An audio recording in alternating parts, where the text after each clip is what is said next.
So, are you DTFF?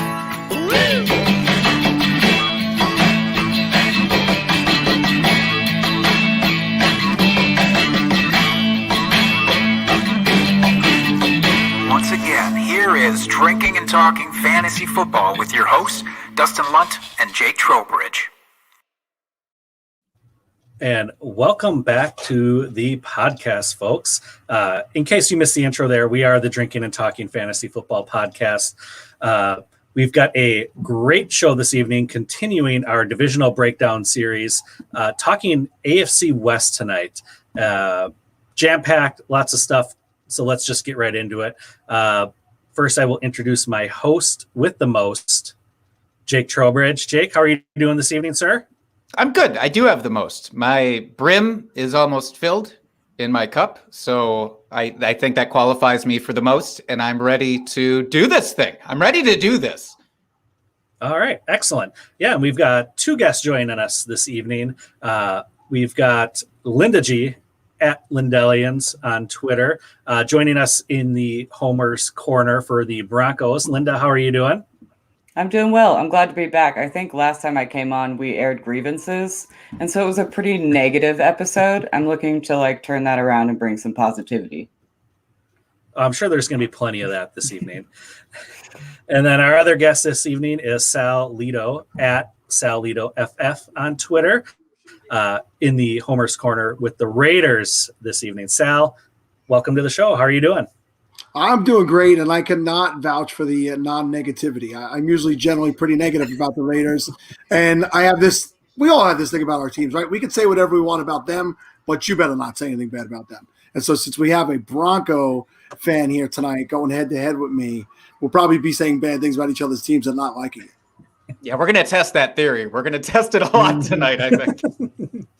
Yeah, so before we get into it here, we all know – well, it's Tuesday – depending on when you're listening to this. And the NFL draft is coming up here in a couple days. So why don't each of you just take a quick minute and tell us what you're hoping for here with the draft on Thursday. Linda, why don't you start us off? I'm always hoping for a little bit of chaos. Anything that ignites the Twitter sphere that makes it like a more enjoyable space when it's just everybody's going banana bonkers. That's my favorite. So I'm looking I want my team to, do what I want them to do, which we'll get into. But beyond that, I'm just looking for chaos. Well, you'll have to wait a while because I'm sure when the Packers pick at 30, they're going to draft another quarterback, and chaos will go there. So you'll have to wait a while. Sal, how about you? I'm looking to not be disappointed. I feel like year after year, the Raiders leave me disappointed, and especially with this regime that's in there now. Because whoever is projected to go in those spots, you're like, oh, my God, they fell there. And then they don't take them. So I'm looking to not be disappointed, but I'm also looking to enjoy the draft. I've done the Shotcast with Scott Fish and the Bull Rush guys for, I think the last 5 years. And those guys are going to meet up in St. Louis, Scott and Ryan, this year and not do the show. So I've been asked by many, at least 4 shows to come on. I think I'm going to watch the NFL draft this year and just mellow out and watch everybody else freak out. Yeah, that's a good call. Jake, what about you? Dustin, you know what I need and want out of this draft. I just want one time to look back on this draft and be like, man, we did it. we crushed it. The Packers, we did the right thing. We didn't do the dumbass thing. And I just want to feel good about it in the moment. Not 4 years later. In that moment, I want to feel good about it for once. Which would entail what for you? I don't know, man. Just don't draft stupid players. All right. Fair enough. So before we get into the heart of our episode here, we do have a couple things here that we like to get out of the way first. So first thing is we do our beer review, but let's start with our guests this week. We'll hold off on our beer. And guests, are you enjoying a beverage this evening? Do you have to ask? Is that but actually my gas station's out of my big Trulies, which I usually get one big Truly to really kickstart me. And then I can switch to little baby Trulies. So instead I got a Smirnoff Ice because I needed something big to be on DTFF. So It's peach and mango. Tastes like sugar. I like that you went size over substance for your beverage here. Absolutely. Like, what's the largest thing I can have in my hand while I'm on? Honestly, I appreciate that. How about you, Sal? I am on a support local brewery kick. So this is a new brewery that opened in my town less than 2 months ago, Sand City South, here on Long Island, in Lindenhurst, Long Island. And this is Three Little Birds. It's an IPA. It's got 10.2% alcohol in this sucker. It's jam packed, and thank God they only sell them in 4-packs because I don't think I'd make it through a 6. Nice. Well, we are our beer this week is out by your way, Sal. It's out of Brooklyn, New York, and this is called Iceberg Zombie Apocalypse. It's a fruited sour. Coming in at 6%, made with blackberries, strawberries, cherries, lemon, vanilla. Can we talk about how thick this looks? I know for the listeners at home, you're not going to be able to get a really good picture, but like this is named zombie for a very specific reason. This is as blood-ish as I've ever had a beer look when poured. Mm-hmm. That's a great color, man. I love the color. It's vivid. You guys should be watching this show every week. If you're just listening, we get it, and I'm sure these guys appreciate it, but you need to tune in and see. I mean, these beers are great. Sal, I love your promotion mid-podcast. I think you should listen to him for what it's worth, listener. I think he makes a very valid point. Yeah, absolutely. This is a tasty beer. I'm not big on the sour train, but this one just sounded too good to pass up. So I'm very pleased with this. I was surprised you went the sour route because you're not that, but you're transitioning. You're getting there. Yes, I'm transitioning right now, moving more to the sour. So yeah, this is a good one. It'll help me transition even more. Perfect. All right. Well, with that bit out of the way, I mean, not out of the way because it will be happening throughout the podcast, obviously. But I wanted to dive right in, not waste a lot of time up front because we got a lot to talk about. But we can't not have an episode without our drunk, hammered drunk trade of the week. This one's very special this week. I want you guys to know this, and I'm going to give you more context after the fact, but this is a mystery submission. It is a 14-team Superflex Dynasty. That's as much information as you have to work with here. Now, this person sent away Ezekiel Elliott and Brandon Ayuk, and they received the 2021 105, a 2022 first-round pick, a 2023 first-round pick, Gus the Bus Edwards, and Quintez Cephas. With only that context to work with here, I'm interested in our guests' response. What do you think of this drunk trade this week? Linda, I'll let you go first. Oh, good. Trading's my expertise. Everybody on Twitter knows that. But I think Ayuk and Zeke are probably worth more than 3 separate first years. Like if it were a couple first round picks this year, it might be a different conversation. But I think Ayuk ends up that wide receiver 1 in San Francisco. And I think Ezekiel Elliott is going to surprise people this year. I like it. Sal, sir, what do you think? Yeah, I can't argue with Linda's take on this, right? I mean, as the years go further into the distance, those picks have less value. Of course, they could turn out to be wonderful picks going forward, but right now, the value of those picks is not equal to the 2021. And a 105 in this draft in a super flex, you've now missed out on really the best couple of quarterbacks, most likely Najee Harris at the end, or one of those amazing wide receivers. You know, the top 5. There are a lot of great guys coming out. But Gus Edwards, does he have a home? Is he still with the Ravens? He is with the Ravens currently. I expect J.K. Dobbins to take a real dog role there this year and for Gus to step back. He'll maybe be a goal line guy, but he's not going to be a guy you're comfortable starting every week. I mean, it's a 14-teamer.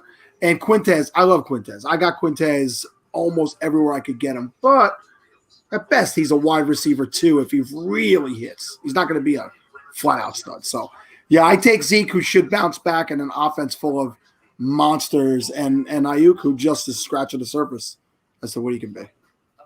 Now, Dustin, I think you know the additional context behind this trade because the person who submitted this trade sent this to you via text this weekend that this just went down. I'll play spoiler here. This is my drunk trade. I was drunk off my ass when I made this one in my 4-team league. I sent away Zeke and Ayuk. My thought process was just, we here are big Deebo Samuel fans. We're believing that there will be not a huge gap between the two players this year, mostly due to the ambiguity of the San Francisco backfield and how Deebo can be utilized a little bit more there. But really, around this time of year, it's hard for me to avoid getting more picks. I just want more picks. It's just so fun to have them. And I fell a little victim to that, I think. But yeah, I posted in the league chat right after this. I was like, well, I feel bad about this already, which probably means it's not a great trade. But, even yours truly makes terrible trades sometimes. Dustin, what are your thoughts? Yeah, I tend to agree with all of you here. I don't quite hate it as much as everyone else. I don't mind getting out on Zeke here. Well, granted, I think he's going to have a bit of a rebound year, but he is, quote unquote, hitting that age cliff. He's in his second contract, so wheels could fall off at any time for him. So I don't mind getting out on him. And Ayuk, while he did flash, as Jake said, we're more of Deebo stands on this podcast. So I don't hate it. Yeah, you probably could have got a little bit more, squeeze the lemon a little bit on that, but I don't hate it. But yeah, it's not the worst one we've seen on the show. I like that phrase, squeeze the lemon a little bit more. I'm going to use that in daily conversation more. This is also where I'm going to ask our listeners, please send us more drunk trade submissions. I felt like I had to do this for the show because we ran out of options here. So send in more, please. Save me from myself going forward. Now, Dustin, before we kick off into the meat, I do just want to say that this episode of Drinking and Talking Fantasy Football, it's brought to you by Monkey Knife Fight. So yes, the NFL season is over, but we are almost nearing the draft, as we've been talking about, which means real NFL action is right around the corner practically. But you can play other sports at Monkey Knife Fight. You can play like High-A-Lie probably over at Monkey Knife Fight. I'm sure that they have golf and baseball and all those other sports that I don't watch. But if you do and you want to go ahead and get in some action, you can do that. Go to monkeyknifefight.com, use promo code DTFF, and they will match your initial deposit up to $50. What is not to like? Please go to monkeyknifefight.com. All right. Thank you, Jake. All right. So here we go into this breakdown. So we had Kansas City finished first in the division at 12-4. The Raiders finished second at a solid 8-8. We had the Chargers finished third at 7-9, and the Broncos rounding out the bottom of the division at 5-11. So let's start with the Raiders here. And Sal, this is your opportunity to just really lean into your homerism for your team. So we have a little bit of notable additions / losses here, either via free agency, trades, etc. We use notable loosely here on this podcast because maybe not all these players are really super impactful, but looks like you guys lost Devonta Booker, Nelson Aguilar, and Tyrell Williams. But you brought in Kenyon Drake, John Brown, Theo Riddick. I didn't realize he was still in the league, and Willie Snead. So why don't we start off with how do you feel about the offseason moves here for your Raiders? Yeah, I think Theo Riddick falls under the least notable category of the group of gentlemen. So I feel nothing towards him. Listen, Devontae Booker had a couple of nice little spots last year, right? But I was kind of happy he was going to be going because maybe they would throw Jacobs the ball a little bit like they claimed they were going to. But let's bring in Kenyon Drake. So, from a fantasy standpoint, I don't love what they did here. But as a fan, listen, I like bringing Kenyon Drake in. I like bringing John Brown in for depth. I really want to see Ruggs get the opportunity to play the role that they drafted him for. That's why it killed me when Aguilar I liked that he panned out. But, he moved on, and great for Nelson Aguilar. The Patriots severely overpaid for him, so that's great. Take him. John Brown's never fully healthy the whole year. He's a nice little player when he is healthy. So Terrell Williams, he was never really healthy while he was here the whole time. We'll see what he could do with Detroit this year. So from the offensive additions for the fantasy additions, I don't love it because it's going to crowd that a little bit more. I was kind of getting down on Jacobs at the end of last year anyway. Aside from the fact that they don't ever throw the ball to him, he's constantly on the sidelines getting his legs worked on, right? I mean, how many times you watch at a Raider game, you're like, where is he? We're inside the 10. He's on the sideline getting a leg rubbed out, right? And one of the backups is in there. Theo Riddick will probably have more rushing touchdowns this year, and the guy doesn't do anything but catch the ball. But, these are my Raiders, so I'm happy as a Raider fan, and maybe we can not start like a first half of the season out 5-3 and finish 8-8 like we do almost every year. I thought John Gruden was going to change the culture. It's the same culture.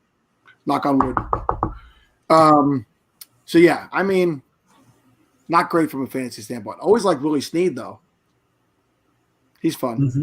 This is the first time I've ever heard anybody say that out loud, so I appreciate you saying that on our podcast. Willie Snead feels like the forgotten man in every single offense there's ever been in.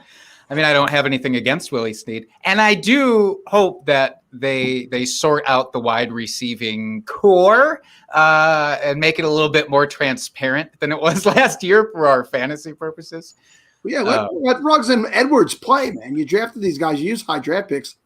Give them the opportunity this year. And again, they were rookies last year. Ruggs should have come in, but he was banged up at the beginning of the year and just never seemed to get on track. He had one or two big plays. If we remember the Jets game, where the Jets decided not to cover him downfield when there was no time left in the game and managed to lose. We thought they were tanking for Trevor, but they couldn't even do that right. My son's a Jet fan, so if he tunes in. Yeah, so I like to see those two guys get a legit opportunity to play this year. Mm-hmm. Yeah, and that kind of leads into a question here. So what are your thoughts on Derek Carr, and is he a viable fantasy quarterback this year? Derek Carr is – Linda was so upset about that question, she left.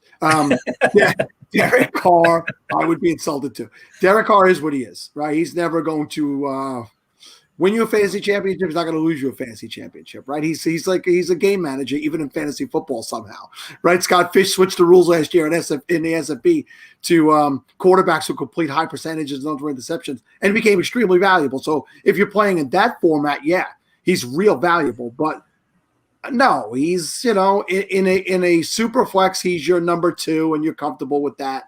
He's never your starting quarterback in anything, or you've done something drastically wrong. And I'll be honest with you, the one game that he pulled his groin and Mariota came in, I absolutely loved what the offense looked like. And I wish they would have figured out a way to keep him on the bench a week or two longer so we could have seen what Mariota can do. I think that Mariota has what you need in today's NFL. And it's that being able to pull the ball down and run like a running back. Carr can do a couple of things. He sticks the ball out and just gets in the pylon. That's cute. But Mariota's a legitimate force on the ground. And he's not – I don't think he's done in this league. He's still a young man. He's a number 2 overall player the year that he came out. And I'd like to see open competition this year. So I like that. That's music to my ears. Dustin and I had a beer bet last year that I lost terribly because I thought that Mariota would get an opportunity later in the season at some point to come in, and it just never happened besides that one game, unfortunately.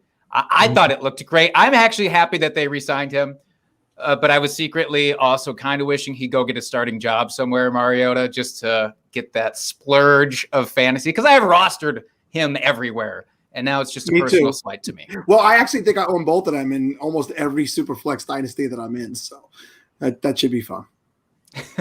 Absolutely. So, Linda, do you have any desire? I do want to just ask, Linda, do you have any desire to roster Derek Carr? Because I do, and he does, but I don't know if you do. Not anymore, but I will always have love for Derek Carr because when I first started playing fantasy in like the first couple of years, I wasn't really watching the NFL very much. I was pretty winging it because my dad needed an extra person. So when I really got into it that first year, it was that year Derek Carr broke the shit out of his leg. But he was my quarterback all season, and it was the first year I made it to playoffs. So I will always have a soft spot for him, but I don't want to do it anymore.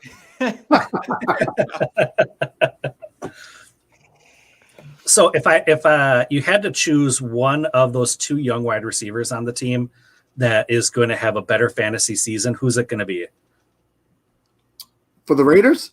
Yeah. Oh, yeah, we're still talking Raiders here. Yeah, most people try to move on quickly, so I didn't realize. It's got to be Ruggs. I think they have to make him a focal point. I mean, Darren Waller is the focal point of the offense. He'd be stupid to do anything different. But Ruggs has got to take on a bigger role this year. So I hope that they just wing it down the field to him. Let him do what he does best: run really fast and catch the football. So I would take Ruggs. What about you, Linda? I wholeheartedly agree. And Ruggs is like super discounted right now after last year. Like way low in startups for a guy that was supposed to be one of the best in his class. And that, like, you know, that talent over situation argument that every year we're like, gotta remember, and then every year we all forget. So I would put some money on a bounce back year for Ruggs. I'd love that. Ruggs on DLF ADP is wide receiver 57 in April. Oh, That seems drastic. give me that all day. Super flex. Yeah. Super flex. Yeah. That doesn't make Wow. a difference. Get it? Super flex. He's a wide receiver, guys. Yeah. Has he never thrown a pass in college? Are we sure we can't bake that in? You know, listen, all the best athletes played quarterback at some time in their life, right? All the best athletes in high school started out as quarterbacks and ended up as something else. It's fair. Oh, I thought they were all basketball players. Say Well, they all box out. God. Raiders signed a guy, Carson Williams, out of Northern Kentucky this week. Never played a down of football in college. He was a basketball player. He's like 6'5", 200,000 pounds, and he'll probably be cut in the first month. Well, you proved my point there. So we touched on it a little bit here, but looks like in the draft here, Raiders are picking 17th overall. And it's kind of all over the board from what I've seen for the, mock drafts I've looked at. Looks like either linebacker, offensive line, or secondary. So is that what you're hoping for? I mean, for real NFL purposes for your team? Yeah. If for real purposes in this draft, the ideal draft would be that they did not come away with a skill position player. They don't need skill position players. So we really need to attack the offensive line. We need impact players on defense. And, if we could, a lot of people are starting to say Micah Parsons is going to drop, right? I know you have him up there under the Broncos. You'll get to that when you talk to Linda. But the more I'm seeing, the more I'm hearing because of the red flags on this guy, he's going to drop. He could be the best defensive player in this draft. So if he's allowed to drop to the Raiders, I think they have to take him at 17. The top tackles are going to be gone by that point. I can't imagine Sewell or Darisaw or Slater or those guys being there. Who I would love to see there is a guy who played for OSU. You know who that guy is, Linda? Tevin Jenkins. Oh yes, so he could go there and just haunt you for the rest of his career playing against. As long as he's not a Chief, bro, I don't give a shit. I don't care as long as they don't go to the Chiefs. Yeah, well, he's a big bully, that guy, right? He's a bulldog. You would know more than anybody. You could speak to him. I wouldn't mind if he fell to us there and we got an offensive tackle, but if we could get somebody like that, or even the other kid here in Jeremiah Owusu Koramara, I don't know how to say his last name. He's another guy. He's a little small at linebacker, but if this guy was the size of Parsons, you'd be talking about him as a top 10 draft pick coming out this year because he can get to the quarterback. He had 5.5 sacks. He had 15 tackles for loss. He had 80 tackles overall, and he can cover the middle of the field. He can cover wide receivers. He can cover tight ends. So he's a guy I'm hearing some rumors about going to Raiders there also as a linebacker, but he's kind of like between a safety and a linebacker. If you look at his weight, I think he's 6'1", 221, where Parsons is like 245. So, that's the difference there. But impact player either on the O-line or on defense, which means we'll probably take a tight end or something.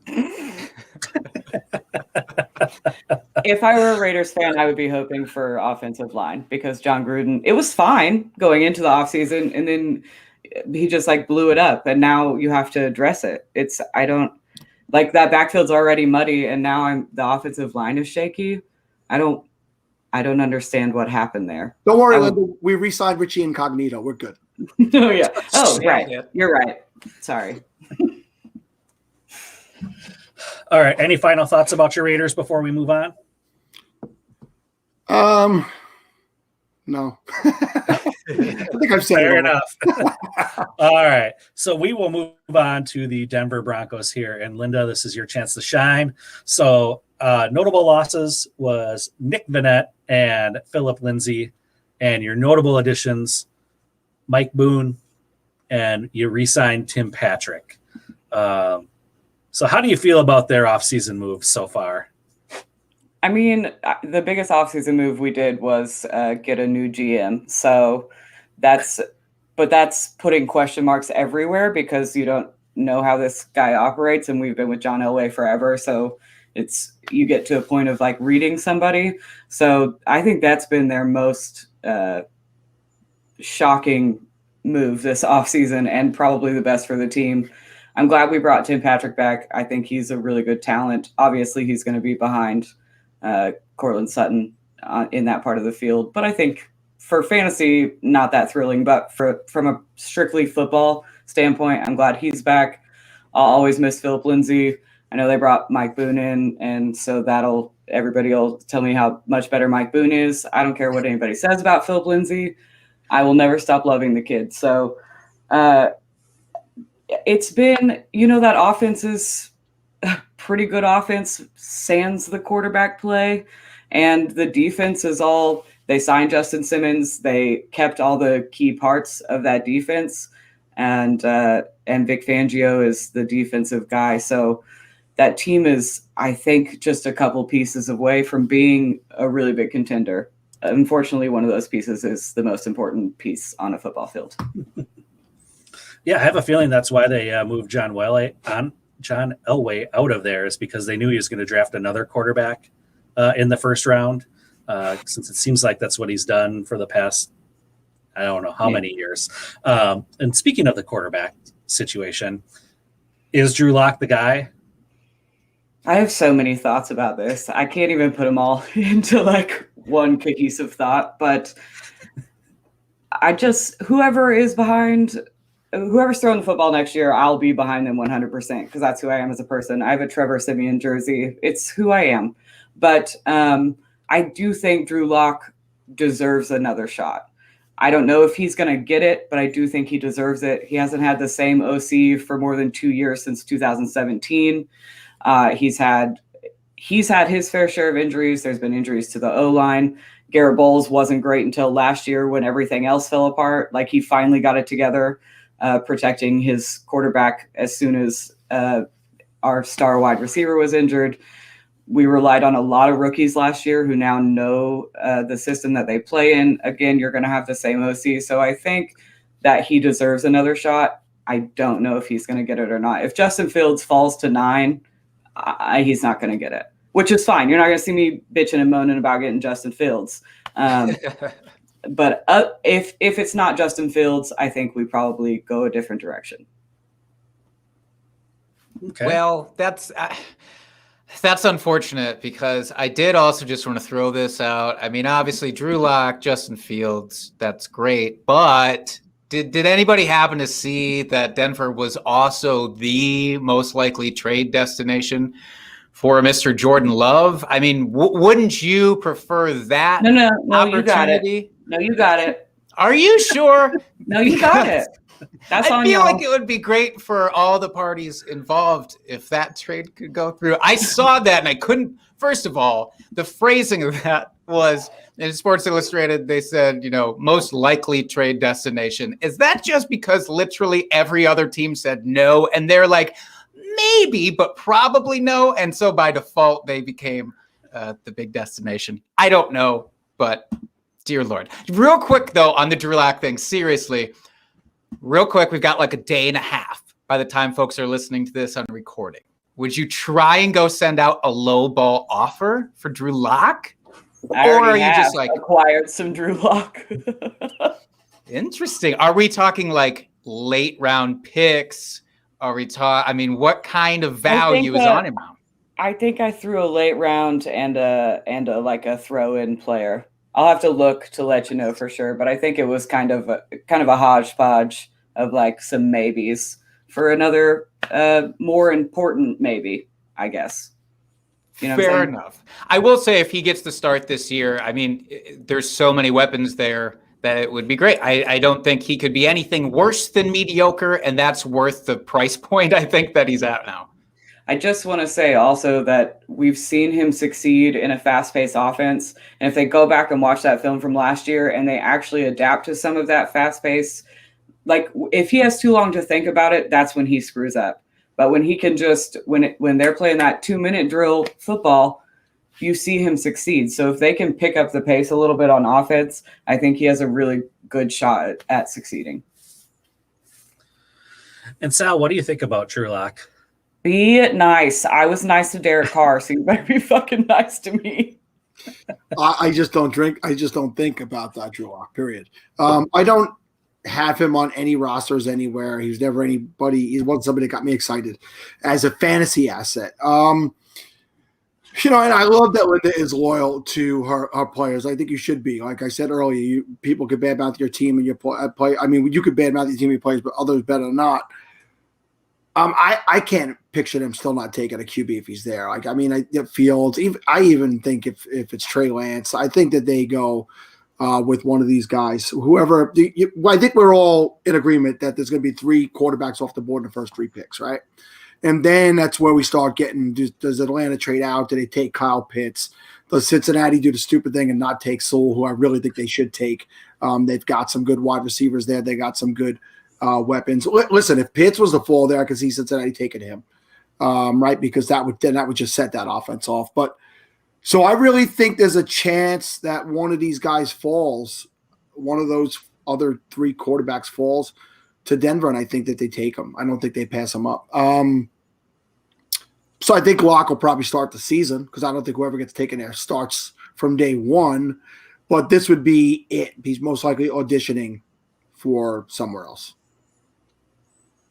Was that nice, Linda?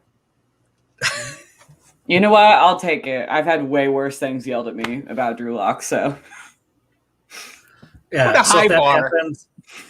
So I guess if that happens and they draft a quarterback there, we got to hope that they don't hire on the Chargers team doctor then, just so Drew Lock actually has a chance to play the season. Boy, that was a wild sequence. Is he looking for a job, that guy, right now? All right. Quick hitter here. Who would you rather have this season only, Sutton or Judy? Sutton. I love Cortland Sutton. He's like my favorite player, favorite wide receiver that's underrated. I was on a show the other night, and I was doing some AFC West talk as well. And I said, here's the difference between the 2 of them. Jerry Jeudy is really good and could be a wide receiver too. Cortland Sutton could be the best wide receiver in the league. That's the type of skill he has. He could be the legitimate best wide receiver in the league. Will he be? I don't know. But he could be top 3. He could be top 5. And I don't think Jeudy has that ability. I think he's clearly the alpha of the receiving core in Denver.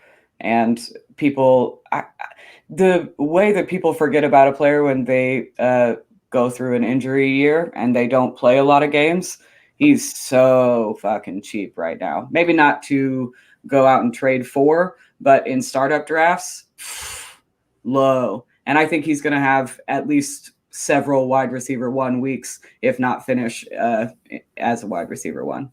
I think people have just completely forgotten. Yep, and that's why I traded for him this offseason. Just because I took advantage of people forgetting about him, and I do believe in that talent, and I agree with both of you that he is the alpha in that offense, and sky's the limit for him. So I'm glad we're all on the same wavelength there. There's an opportunity for both to finish in the top 24. I think this season for sure. It really does. Everything comes down to the quarterback situation with that team, unfortunately. But it's like if the quarterback situation is even just competent, I think that both of them can finish as top 24 assets because they are both just that good. I can get behind that. Competent. I'll take it. So if we're assuming Drew Lock is the quarterback for the entire season, we'll just make this assumption. Is there enough? Can he do enough for this offense to support, Sutton as a possible number one wide receiver, Judy as a 2, and then with Noah Fant producing where everybody expects him to produce as a tight end 1, which I know the bar isn't that high to finish top 12. I understand that, but It's on the floor. Is that possible for all those things to happen in this offense? Well, I'm not going to say no because that's who I am as a person. I really think, Yes. I really do. I think that a full, healthy offensive line, an offensive line with Garrett Bowles, who's doing his job properly because there are a lot of really good-looking plays that the Broncos have put together that got drawn back because Garrett Bowles had a holding penalty. So you don't see those in box scores from touchdowns to 30-yard receptions. He had a holding penalty like twice a game, every game in 2019. And then in 2020, everybody's hurt. So I don't think, and that was the year he got it. I think he had like one holding penalty last year. Like he figured it out. So I think if all the cogs can be healthy and greased up, then I think Drew Lock has no problem supporting that offense. Grease them cogs, damn it. Grease them. Who doesn't like a good greased cog? God damn it. Title of the episode, Dustin. Thank you. Title of the episode. All right. And I think we already talked about the upcoming draft here and what we think the Broncos are going to do. Jake, you have any other questions regarding this team before we move on? I literally just want to know if anybody feels comfortable with the backfield, supposing that nobody gets added in the draft. Like if the backfield stays as it does now, are we talking like it's a value for redraft, or are we just staying away from it? That's what I want to know. Melvin Gordon, I think, is going to be a value in redraft. They dropped the DUI case, so he's likely not going to miss any game. I mean, there's no record of it anymore, so he's not going to get suspended probably. But we know. Yeah. We know. And I think people have. I know he has fumbling issues. I'm not a big Melvin Gordon stan by any means, but I think he'll be the primary back in that offense. So I think he'll be a pretty big value in redraft. Here's what I would tell you. He's going to be an RB2, right? Regardless, he's going to be an RB2. And if he gets off to a really good start, you trade that son of a gun as fast as possible, because this is the last stand for Melvin Gordon. We've seen his best years, and I like him. I mean, I had him in places when he was a rookie in San Diego at the time. And but this is it for him. And I think Linda even agrees. In the later rounds, I think they add somebody for sure. Yeah, Mike Boone. Mike Boone season, everybody. Get on board, Yeah. Linda. Get on board. Can't. I'm busy. All right. That's all I wanted to know, Dustin. All right. Then let's move on to the Chargers here. As I said, they finished third in the division. And now you guys can really just let it all out and speak freely. Since there are no Chargers or Chiefs homers here, you can just don't need to censor yourselves anymore and be nice. So the Chargers, they lost Kalen Ballage, Hunter Henry, and Tyrod Taylor. And then they brought in Jared Cook and Chase Daniel. So losing Hunter Henry, is this going to hurt them? And who's going to step into that role? I don't believe in Jared Cook. I'm sorry. Well, he's 112. Well, go ahead, Linda. You take the floor. We knew they were going to get rid of Hunter Henry and either draft somebody or bring somebody in. So I just don't think it's that surprising. It sucks that Hunter Henry went to the same place Jonnu Smith went, since we were excited for both of their offseason landing spots. But Jared Cook's, like, what he does is catch passes. So that's, I guess, where he's stepping in, but they'll need somebody to do a tight end to do some blocking. And I still am really excited about that offense. I think they probably add a wide receiver and Herbie and Austin Eckler and Keenan Allen can take me to the moon. I'm like all in on old Justin Herbert. Yeah, I think the most likely candidate to pick up the tight end targets in the end zone is Mike Williams if he can stay healthy, right? I mean, he's built for that role as a wide receiver, but he's never healthy. But I don't love the weapons right now. I don't love them for Herbert, but I don't think he needs amazing weapons. He's got Keenan Allen, who will. I mean, the guy is consistent when he plays. He is beyond consistent. They had a nice connection, right? So I think that Herbert could do it again with a mix of Jalen Guyton and Tyron Johnson and these guys who will just get free for big plays. So I think it'll be Keenan and then whoever else, right? And I think they are in play for Pitts a little bit. If Atlanta decides to trade out of that spot, they're in striking distance to move up maybe to get him. I don't know what they have exactly what the deal would be. I'm not, a draftnik, as they call them, right? But I think they're in play for Pitts, and that would be a big time upgrade to the weapons over there with the Chargers.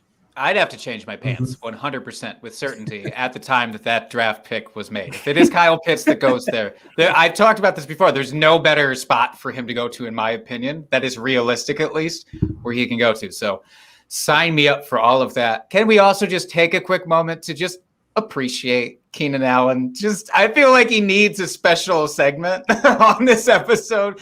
The guy, I don't know what more he has to do for people to take him seriously as one of the elite wide receivers, both in real life and fantasy football. It boggles my mind, and his value is almost always the same. Like, it just never changes. He's a higher tier version of Jarvis Landry. Like, people just, I don't know. They don't like points, I guess. You're speaking to my soul, brother. That was perfect. He's a higher tier Jarvis Landry. I've never heard anything more like spot on in my life. I think people think he's old too. Like, he's 28. That's not old for a wide receiver. Mm-hmm. I think people think he's like Julio Jones's age, which is like 62. I think it's retirement.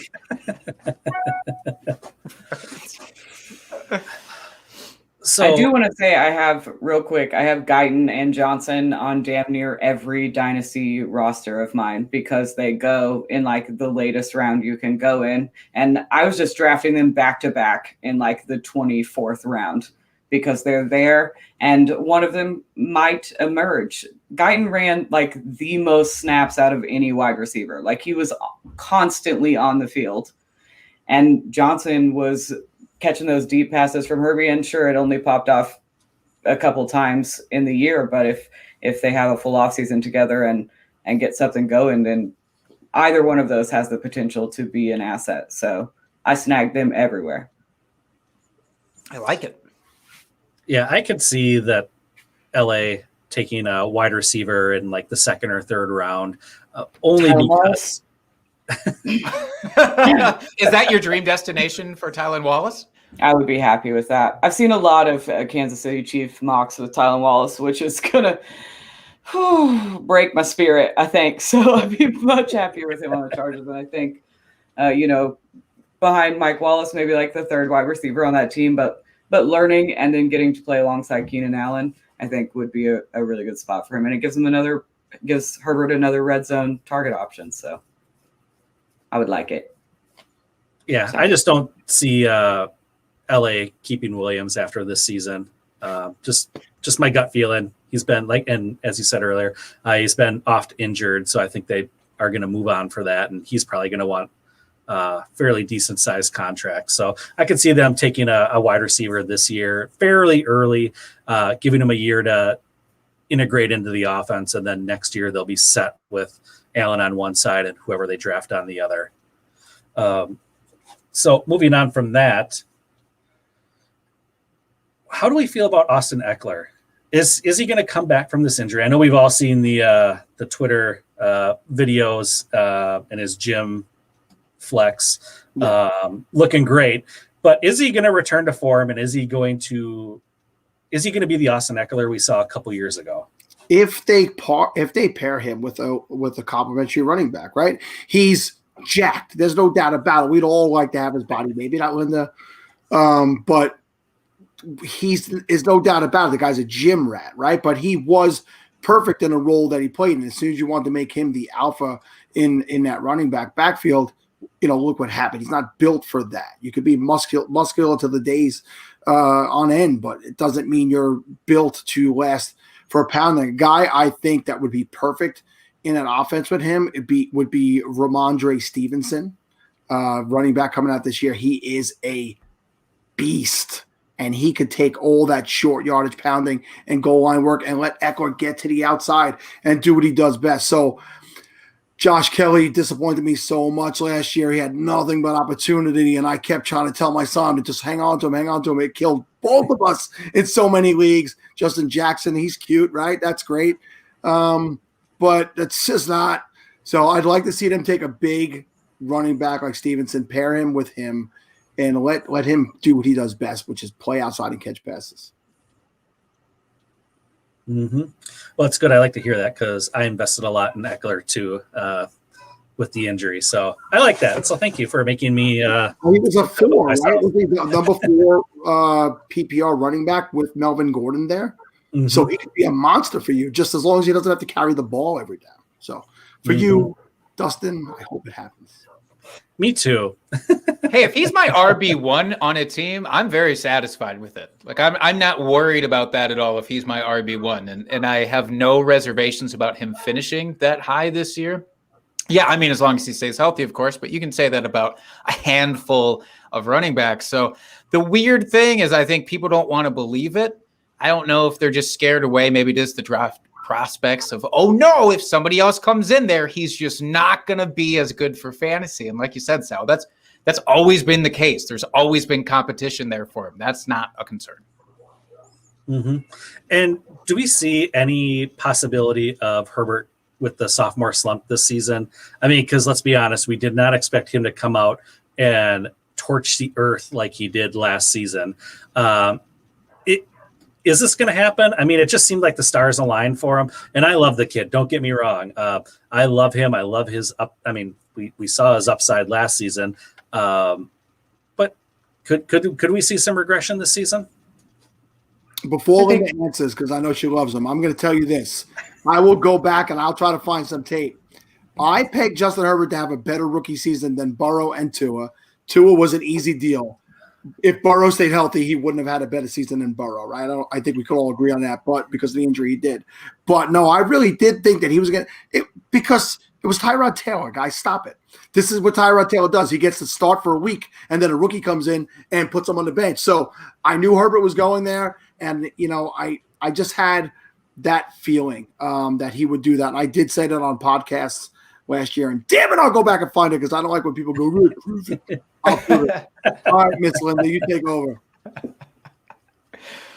No, I do love Herbert. I hate like the sophomore slump or like any of the like cliche things that people say about players. Oh, well, this is going to deter them or this is going to deter them. Like I can't get into that mindset. I've seen what they can do, presumably to the best of his abilities. So last year may have not even been the top for Herbert, but we saw him come into a season where he didn't know he was going to start. I think we all got that notification like Sunday, the day of the game. And he immediately played really well. Sure, there were a couple hiccups along the way. I think the Chargers have already done a little bit to address their offensive line, and I wouldn't be surprised if they address it some more in the draft. It's a pretty deep tackle draft. So I think if they really shore that up and give Herbert all the weapons that he needs, then it only goes up from here. So he's my dynasty QB3. Nice. I'm duking it out between him and Dak right now after Dak re-signed, but I don't mind taking either at 3. So I gather Mahomes is hope. I know you hate the Chiefs, but I'm gathering he's number 1. Who's number 2? Josh Allen, but I did take Josh Allen 101 because I cannot root for Patrick Mahomes. I love that. That is dedication. Quite frankly, that's amazing. I do just want. Yeah, go ahead. Only Chief I have one share of Tyreek Hill in a 16-team dynasty league because I had the 102 and dude at 101 had Pat Mahomes and he was going to get Tyreek if I didn't. So I took one for the entire league. But other than that, I don't want to root for the Chiefs, so I don't draft them. Mm-hmm. You play the way that you want to play. If that's going to wreck your enjoyment, then you don't draft those players. Yeah, I'm having fun, damn it. Linda. Play to win the game. I went to playoffs in like half my leagues. I'm not that worried about it. Won a couple, but I'm not. I want to enjoy who I root for. You're better than me. I don't know if they won anything last year. Sal, I play to make friends and try to force people to like me. All right, that's why I play. Pathetic loser, Jake. Oh my God. Nobody likes a loser. Why do you even try that? I will say with Herbert, though, the one thing is I think Herbert easily bests all of his quarterback class and this rookie class this year. I think he is the top of that entire bucket for 2021. So I don't think Trevor Lawrence, even if he goes to the Jags and they have, decent weapons there right now, like there's no way that I would take any of those, Burrow included this year, above Herbert. And I think it's the security of, like you said, Linda, with the offensive line. I feel a little bit more trust there, a little more comfortable. Like Burrow, they can still pass on all offensive linemen until round 6 in Cincinnati because that is just their weird track record at this point. So, yeah, I'm big on Herbert. I think Dustin and I both want Trevor Lawrence to fail because all of his hair, right? That's right. So one last thing here for LA, and then we'll move on. Any concerns about the switch in offensive scheme here, new coaching staff? Any concerns with the offense there and then picking up a possibly new scheme? Yeah, I mean, it's always a concern, right, when that happens. But I think the guys that there, like the main players, like Keenan Allen, those guys are professionals. He can fit into any scheme. And Herbert just flings it, man. So I don't think it matters. Just get open, man. I'm going to get it to you. Mm-hmm. Yeah, I agree. He's just a gunslinger. I fucking love it. Mm-hmm. Same here. And, if for some reason their defense can actually stay healthy for once, I think they could make some noise in the division. I don't think they would rival the Chiefs necessarily. Sorry to both of you, but I think they could make a push for the playoffs if for some reason their defense stays healthy for once, since they seem to just constantly be ravaged by injuries there. And then let's finish off with the divisional champs here and the Chiefs. I know we've got to do it. We got to talk about it. I saw that look and I'm sorry. It's like a Band-Aid. We just rip it off, we do it, and then it'll be done. All right. So they were first in the division, as I said. They lost Damian Williams, Sammy Watkins, and most likely Lev Bell has not been re-signed. He's a free agent. And then their biggest addition so far is they re-signed Demarcus Robinson. So haven't done a whole lot as far as moves, but let's be honest, they're pretty well stacked in most positions. So I guess to start, do we see Nicole Hardman? Is he going to be a thing now with Sammy Watkins leaving? Are we looking at the 30-year breakout for him? No, there's no breakout coming from Nicole Hardman. I know people are still keeping their hopes up, but it ain't coming. I'm not. If you're not even flash, like when I think about the Chiefs offense and like potential flashes and guys that weren't weekly starts, I think about Pringle, which I think is an issue to Nicole Hardman. I know he's fast as shit. That's fantastic. But so is Tyreek Hill. So are a lot of people on that offense. So I can't get on board with Nicole Hardman. I'm not going to do it. I already didn't do it. I'm not going to do it. You are? I am. I think that Watkins is out of the way now. And I know when Watkins wasn't always healthy, but when he was there, he was the clear number 2. If you looked at targets, it was always. And I think that they have to. The guy does amazing things when he gets the ball put in his hands. He just hasn't been given enough of an opportunity. So I'd be buying him low. I think when I looked, he was wide receiver 70-something in startup. So he's free. So why would you not take a chance on an offense that's going to be pissed off after they got embarrassed in the Super Bowl last year. And I would say that their biggest offseason addition was Orlando Brown, right? The offensive lineman that they traded for the Ravens. And that should help CEH. And fuck the Ravens, by the way, for doing that. It's weird. It is weird considering they are one of the next best teams in the division. I apologize because my phone is attached to my computer, and for some reason my mother was calling me. I thought that was like the theme song for the Ravens, like they had entrance music into the podcast a little bit.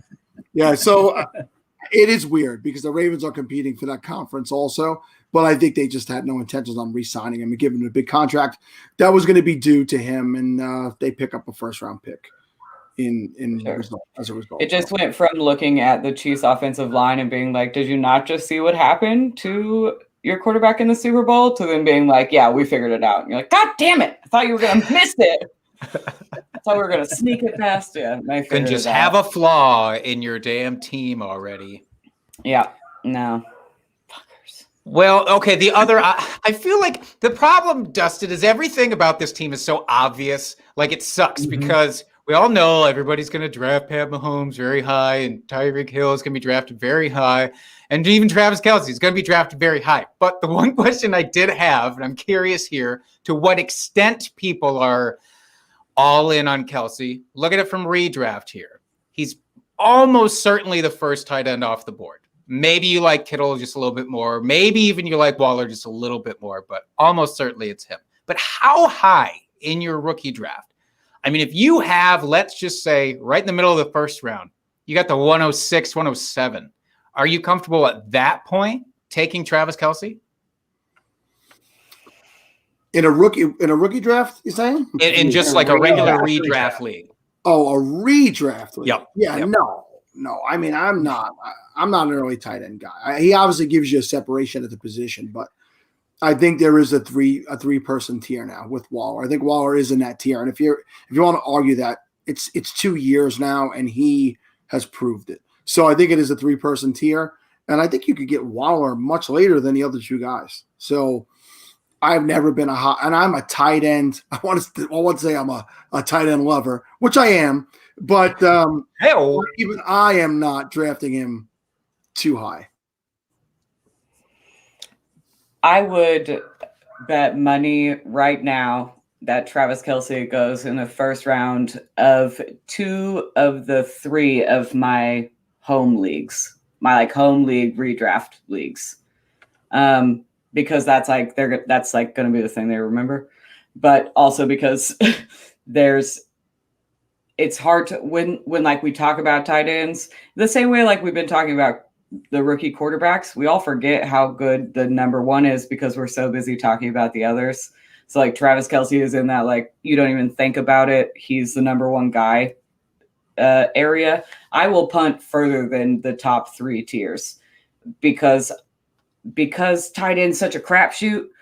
If you spend first round draft capital on Travis Kelce and God forbid he ends up hurt, I would never wish that on anybody, but it happens. Now you're fumbling for a tight end, and there's not going to be one on the waiver wire that scores like Travis Kelce does. So I would rather I wing it in tight end position in redraft, and I work the waiver wire all year long based on matchups. I think last year I rotated all 3 Colts tight ends all year in my biggest league that I won. Just whichever one I felt like was going to have the week. So now, to your point, I drafted a tight end, and I never do this. But last year in Scott Fishbowl, I drafted it was George Kittle, but I took him in the first round thinking, I got to lock up that tight end security. He gets injured about 5 weeks in, and I had to do exactly what you're saying, which is scramble to the waiver wire. I had Jordan Reed playing at various times. I had Mo Alley Cox. I had Jack Doyle, as you're talking about. And then you had to transition into streaming. It is an uncomfortable position to be in, for sure. I don't want to do that again, but also it's so appetizing to have that set it and forget it potential at a onesie position. It's real nice if you can make it work. Dustin, just curious for you, would you venture into the first round for Kelce, or would you wait it out? I think it would depend on how the draft has gone so far. I wouldn't be opposed to it, but it wouldn't be like that middle area of the draft of the round. It'd be right, maybe the 110 to 112, maybe. Like I said, it kind of depends on what's still there, and if I feel like I could get them on the swing around there in the second. If I feel like I could get them there, I would probably gamble and take a different position and try to snag them then early. But I wouldn't necessarily be opposed to it. Nice. Real quick, because Sal, you brought up that this is a 3-man tier now with Kelsey, Kittle, and Waller. So I'm just curious for dynasty perspective then. And again, feel free to let those homer biases shine as much as you want here. But if you had to choose between Kelsey and Waller in dynasty, acknowledging the age difference, acknowledging there is a part where tight ends eventually do fall off, even the best of them, who would it be for you, Kelsey or Waller? I think Kelsey's still got at least 2 legit years left, right? At least 2. So it'd still be Kelsey for me because I have him in dynasty leagues where he made that insane difference, especially in tight end premium leagues, which is, again, I play in not only in the fishbowl, but in Scott's Capitalist Pigs leagues, which are scored similar to those fishbowl leagues. So it's still Kelsey for me right now because it's a minimum of 2 and possibly 3. And I think you do dynasty in chunks of 3 years. That should be your mindset when you're playing dynasty, in my opinion. So, nice. And that's me as a Raider fan. I like that. I like that. Linda, do you share any of that crossover there? Yeah, I'm sure Travis Kelce has 2 fantastic years ahead of him. I'm not gonna have him. Also, he did that show where he just like remade The Bachelor, but it was him, so that's a little corny, and I hold that against his character. Yeah, that's fair. I get that. Yeah. One last question here. CH, the much hyped rookie last year. I'll use disappointing in quotes only because he still finished as RB1, but to many fantasy players out there was a disappointment. Is this just kind of what he is in this offense? Is he going to be kind of that low-end wide receiver, running back 1, high-end RB2? Or is his ceiling higher than what we saw this last season? I think it's higher than what you saw. I think that they used him in a very odd way around the goal line. Like, let's just run him right into the backs of our offensive linemen's asses, which made little to no sense. And again, it was a lot of pressure coming into that role on a Super Bowl defending team. And he really had no help at the beginning of the year. Everybody was either injured or out or whatever in the backfield. So, you know, I've been asked this question recently. I don't think you could sell him because you're not going to get the value that you paid for him last year in rookie drafts. And I don't think I mean, if you could buy him at a good price right now, I would do it for sure. Because I think he will be, even if he's a low-end 1, I mean, it's pretty nice to have on your fantasy team. So I think it's going to be better than last year. As much as I'd like to shit on CEH, I think we overhyped going into the 2020 season, and then in reverse of that, we just absolutely flipped. We're like, nope, never mind. I don't want any part of it. And like, we're talking about rookies that didn't have an offseason and 4 preseason games and all the things that rookies usually get. So I think maybe the hate's gone a little too far. Again, I'm not going to roster him, but I think we went from overhyped to like underrated real quick. And I think he's somewhere in the middle. So I think he'll do better than he's getting drafted now and not as well as he was drafted last year in rookie drafts to perform. Mm-hmm. I like it. All right. So I'm going to ask you each one more question before we get you out of here. So I want to know, how is the division going to fall? Who's going to be first, second, third, fourth? I think even Linda would agree that Kansas City will be first. Hate it all you want. They're going to be first. I'm not confident the Raiders are any better than 9-7. 9-7 could be second place in this division. Who knows? I think the Broncos have a little bit more to do. So I think they'll probably still finish. I can almost see the division turn out exactly the same way as it did last year. Chiefs, Raiders, Chargers, Broncos, and that's not to devalue the Broncos. I just think they need to rebuild a little bit. The Chargers could leap past the Raiders. That would be the only thing I would see different. Okay. Linda? I honestly don't want to play this game. So it wasn't on the show sheet. And no, you're right. I don't think anybody's going to dethrone the Chiefs this year, or possibly years to come. But I do think the Chargers may step over the Raiders this year just because I'm so in on that offense. And I'm not scared of Austin Eckler. I think they do add kind of a bruiser running back to take those 3rd and 2s away from Austin Eckler. And I think they have the potential to jump above the Raiders. And the Broncos, again, it's all going to depend on what they do, I think, at playmaker. So for now, if we're assuming that Drew Lock is the starting quarterback, I guess I'll just be at the bottom. No, you know what? Fuck that. So Sorry. sad. Love you, Sal. Broncos and then Raiders, because I feel like it. It wouldn't be new to me. I fully expect it. I tell you, and that. Hey, Dustin, ask me the question quick. Jake, what about you? I think that the Broncos and the Raiders are going to tie for first, and the Chargers and the Chiefs are going to tie for going to fuck themselves. That zombie beer is good. It was a good one. Can you actually send me some of that? I need that kind of confidence. Well, I think that is a perfect spot there to end this show. But before we get you guys out of here, why don't you quick tell us what you do, where we can find you, all those good things out there. So, Linda, hit us first. I do too many things. So you can find me on Twitter at Lindelians, and you can find everything I do from there. I appreciate you guys for having me on. I had a blast. And this time I didn't have to drunk message you and be like, can I please be on your show? I really want to do it. So that feels good. I feel like I've taken a step up, but I appreciate you guys.